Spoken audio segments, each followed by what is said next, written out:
Mohsin Hamid is in the news recently because he just published his third novel. It's called How to Get Filthy Rich in Rising Asia. I have not read that book, but I did go back and read his second novel from 2007 called The Reluctant Fundamentalist. This is the one he's best known for. And after reading it, I feel like Hamid is maybe a piss poor prose stylist, but a very important novelist socially and politically for the following reason. People who study the history of the novel say that it has its origins in the 18th century in England and in the topic of class mobility, because there were a lot of people who were newly literate who were entering into this new middle class, and the novel was addressing the tensions that they felt around their identity and around their relationships as they moved through this great journey called called socioeconomics. That story has kind of played out is played out in America and the West today. It's sort of old news. The idea of a rags to riches story is kind of a cliche. It's been co-opted by everybody from Jay-Z to Michelle Bachmann, and we don't really believe in it anymore because there's not as much class mobility in the United States. But there is class mobility elsewhere in the world, places like China, where there's a rising middle class. And there are new journeys to go on that a novel might cover, like the westernization of the Middle East. Things like that are covered by Orhan Pamuk, for example, who writes about a westernized Turkey. Anyway, Mohsin Hamid is sort of covering that beat for Pakistan, you might say. Both this book, The Reluctant Fundamentalist, and his new one are very much about cultural and economic mobility from Pakistan to the United States, and from poor to rich, etc. So in this book in particular, the hero is named Changes. I don't know, I'm certainly not pronouncing that right, but it's spelled like changes with a Z at the end instead of an S. It's kind of a stupidly symbolic name. I read that it's etymologically related to the name to Genghis, like Genghis Khan, and its meaning is firm or solid, which is ironic because it looks like changes. So Changes is from a declining noble family in Lahore, Pakistan. They're declining financially because the middle class is rising there, and they send him away to Princeton to get a good Western education. And despite some cultural tensions, he's very smart. He rises through Princeton. He gets a great job at a big Wall Street firm that specializes in going around the world and evaluating companies so that they can be taken over. The book is only about 200 pages long, and it reads quickly. It's told as a monologue by Changes. He's speaking to you. You are an American man whom he's met in Lahore, and it's all told over one dinner. So it's kind of like this long, rambling thing. And that's where I think Hamid is out of his depth as a stylist.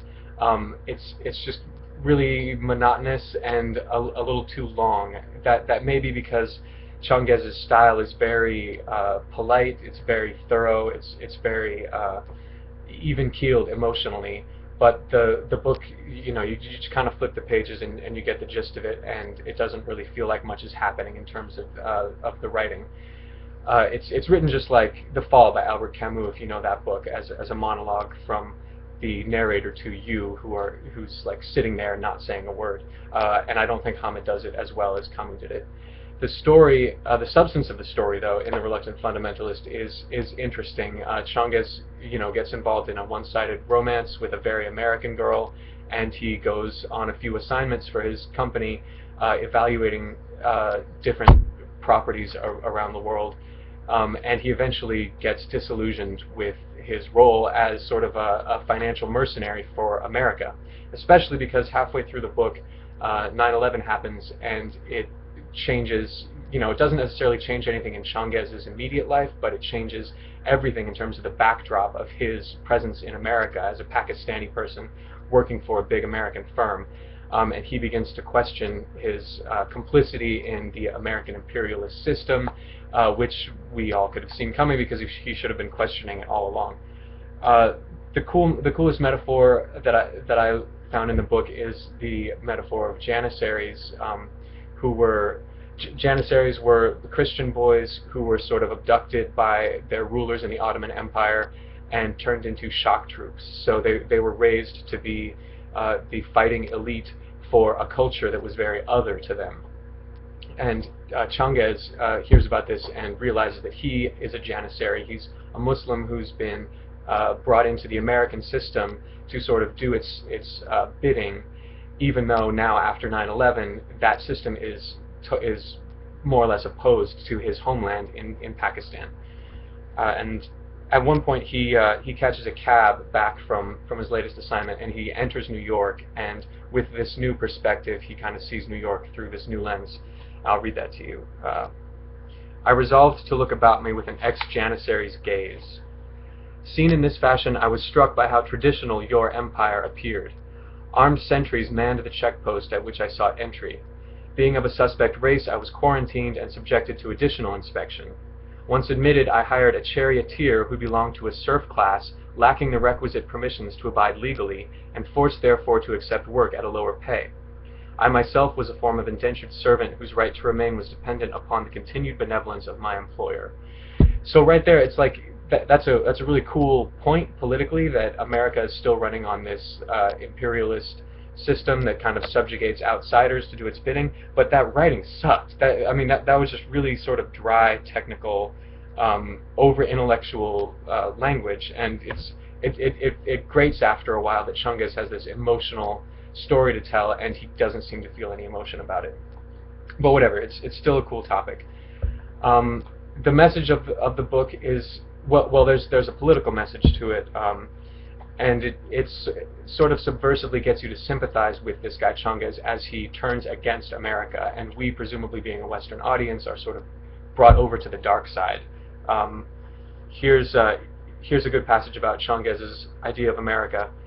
It seemed to me then, and to be honest, sir, seems to me still, that America was engaged only in posturing.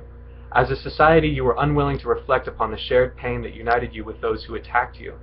You retreated into myths of your own difference, assumptions of your own superiority, and you acted out those beliefs on the stage of the world so that the entire planet was rocked by the repercussions of your tantrums, not least my family, now facing war thousands of miles away. Such an America had to be stopped in the interest not only of humanity, but also in your own. And it's a fairly persuasive case that we were out of line, obviously, in retrospect. And ultimately, because Changes crosses these borders and goes through this sort of social and cultural mobility, the lesson in the end is that individuals are much more complex than the nations they belong to. So while America sort of became opposed to Pakistan right after 9/11, and even after the book was published, definitely opposed to Pakistan after we violated their sovereignty to kill bin Laden, even though the nations are at war, any given individual like Changes is much more complex and is going to have a much more nuanced, sympathetic viewpoint of things. It's a good thing to believe. It's a good lesson for a book. It's a quick, easy read, and it's kind of paradoxical that even though the message is that people are more complex than we give them credit for, that message is expressed without much complexity in the book by Hamid.